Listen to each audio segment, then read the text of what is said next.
આજરોજ સુરત શહેરના ઝોન 4 વિસ્તારના જે પોલીસ સ્ટેશનો 6 પોલીસ સ્ટેશન આવેલા છે એમનો મુદ્દામાલનો તેરા તુજકો અર્પણનો કાર્યક્રમ રાખવામાં આવેલ। આ કાર્યક્રમમાં 6 પોલીસ સ્ટેશનના લગભગ 1 કરોડ અને 60 લાખની ઉપરનો મુદ્દામાલ પરત કરવામાં આવ્યો છે। એમાં ગરફોડમાં જે દાગીના ગયેલા એ દાગીના, ચોરીમાં જે વાહનો મોટરસાયકલ 4 વ્હીલર જે ચોરી થયેલી 50 વાહનો અને જે મોબાઈલ જીલ ઝડપ અને ચોરી થયેલી ગુમ થયેલા એવા મોબાઈલો લગભગ 203 મોબાઈલો પરત કરવામાં આવ્યા છે।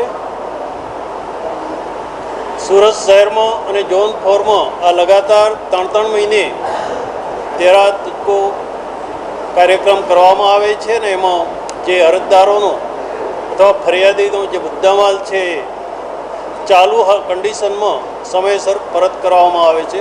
આમાં ઝોનના પોલીસ ઇન્સ્પેક્ટર, એસીપી અને ડીસીપીએ કોર્ટ જોડે સંકલન કરી અને આ કાર્યક્રમ રાખવામાં આવેલો હતો।